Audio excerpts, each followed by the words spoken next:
Old Faridabad स्थित कारखाना बाग में विकास अग्रवाल विक्की द्वारा आयोजित भारतीय जनता पार्टी जन सभा में पहुंचे कृष्णपाल गुर्जर।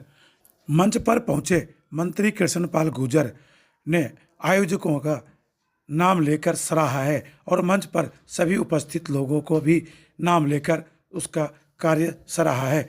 आए हुए सभी जनता का भी धन्यवाद किया है। भीड़ जुटाने में विकास अग्रवाल उर्फ विक्की का कार्य कृष्णपाल ने खुले मंच पर सराहा है और नाम लेकर उन्हें धन्यवाद भी किया है और मंच पर विकास के लिए और कृष्णपाल गुर्जर 25 मई को हमको 18वीं लोकसभा के लिए वोट डालना है। वोट डालने से पहले हम सब विचार करेंगे कि 10 साल पहले देश के क्या हालात थे और इन 10 सालों में देश में मोदी जी के नेतृत्व में क्या परिवर्तन है। आप सब जानते हैं, मैं विस्तार से सारी बात करूंगा। देश में भी, प्रदेश में भी और लोकसभा क्षेत्र में आपसे ज्यादा अच्छा आकलन कोई नहीं करता।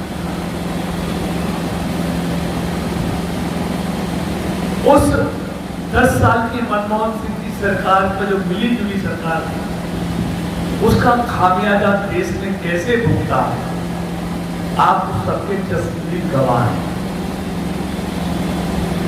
20 लाख करोड़ के घोटालों में कितने मंत्री जेल गए। दुनिया में भारत की प्रतिष्ठा को जिस तरह से गिराया गया, पहले नहीं थी और गिरा दिया। देखिए, जिस बात को माली उजाड़ने लगे, जिस खेत को बाढ़ खाने लगे, फिर उनकी दशा क्या होगी। यही हाल अपने हिंदुस्तान में हुआ। इनके हाथों में हमने देश की किस्मत सौंप दी, खजाने की चाबी सौंप दी। उन लोगों ने दोनों हाथों से देश को कैसे लूटा, ये किसी से छुपा नहीं। इसलिए आज सारे जमानत पर हैं। लेकिन फिर कोई मौका ढूंढ रहे हैं कि फिर मौका मिले। सेवा करने का नहीं, देश को लूटने का उनको फिर से मौका मिले, उसके लिए सारे इकट्ठे हो गए कि किस तरह फिर से हमको मौका मिल जाए, जो मिलने वाला नहीं। तो 10 सालों में देश की प्रतिष्ठा जो दुनिया में बढ़ी है, जो देश का डंका दुनिया में बजा है। आज आप भी बहुत लोग विदेशों में जाते होंगे, आज हर भारतीय की जो इज्जत है वहां पर, आज भारत के हर नागरिक की को जिस इज्जत से वहां लिया जाता है, आप हर भारतवासी उसको महसूस करते हैं। पहली बार मोदी जी प्रधानमंत्री के लिए उम्मीदवार घोषित करें तो चाय खवाना कहकर उसकी गरीबी का मजाक उड़ाया। लेकिन उस समय भारत में निराशा का वातावरण था, दूर दूर तक उम्मीद की किरण नजर नहीं आती थी। ऐसे समय में मोदी जी को भारतीय जनता पार्टी ने प्रधानमंत्री पद का उम्मीदवार तो लोगों को उम्मीद जगी कि अब कुछ ठीक होगा। पहला चुनाव उम्मीद का चुनाव था, उस पर मोदी जी खड़े उतरे। और दूसरा जो चुनाव था, मोदी पर विश्वास का था, क्योंकि उम्मीदों पर खड़े उतरे, लोगों ने विश्वास किया। लेकिन इन्होंने चौकीदार को चोर कहा, जिसने खजाने के आसपास बेईमानों को आसपास भी आने नहीं दिया। देश के लोगों ने फिर से उस चौकीदार को पहले से ज्यादा सीटों के साथ देश का प्रधानमंत्री बनाया।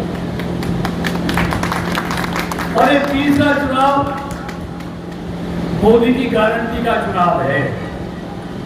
जब मोदी जी उम्मीद पर खड़े उतरे, विश्वास पर खड़ा उतरे, तो उसकी गारंटी भी पूरी होगी, ये मान कर। लेकिन जनसंघ से लेके भाजपा तक भारतीय जनता पार्टी की वैचारिक संकल्प कि हम सत्ता में आएंगे तो हम धारा 370 समाप्त करेंगे, ये गारंटी थी भारतीय जनता पार्टी। बताइए 370 समाप्त हुई नहीं हुई। दूसरी वैचारिक संकल्प का हम आएंगे तो बांग्लादेश पाकिस्तान से जो सताए हुए प्रताड़ित हिंदू हैं, सिख हैं, बौद्ध हैं, जैन हैं, उन सबको भारत की नागरिकता देंगे। उसको सीए का कानून बनाया, सबको हमने भारत के नाम दिया, इनको वर्षों से नहीं मिला। तीसरा वैचारिक संकल्प था, हम आएंगे तो अयोध्या में भगवान राम मंदिर के मार्ग बनाने के मार्ग को प्रस्तुत करेंगे। राम मंदिर भी बना, उसमें रामलला विराजमान भी हुए, वो भी संकल्प भारतीय जनता पार्टी का पूरा हुआ। अब चौथा वैचारिक संकल्प है, हम इस देश में यूसीसी यूनिवर्सल सिविल कोड लेकर आएंगे, जिसका अभी संकल्प पत्र में भारतीय जनता पार्टी के, जिसमें मोदी की गारंटी कर दिया गया है कि आएंगे तीसरी बार में तो भारत में सबके लिए एक देश एक कानून हम स्थापित करेंगे, ये भी भारत। और इस पर पूरे देश को विश्वास है कि जब ये राम मंदिर बना सकते हैं, 370 हटा सकते हैं, हिंदुओं को बांग्लादेश और पाकिस्तान से आए हुए नागरिकों को नागरिकता दे सकते हैं, तो निश्चित तौर पर चौथा संकल्प भी पूरा हो। जहां तक विकास की बात है, जब देश की बागडोर एक अर्थशास्त्री के हाथों में थी, भारत 11वें स्थान पर, जब छोड़ी तब भी 11वें स्थान पे था, और जिसको एक चाय वाला कहते थे, उस चाय वाले ने भारत की आर्थिक ताकत को 11वें नंबर से दुनिया में 5वें नंबर पर पहुंचा। मंत्री कृष्णपाल गुर्जर जनता से वोट मांगते हुए एक ही बात कहते हैं कि तीसरी बार मोदी की गारंटी है, उसको लेकर चुनाव मैदान में उतर रहे हैं। फरीदाबाद से हिट इंडिया न्यूज़ के लिए जयशंकर सुमन की रिपोर्ट।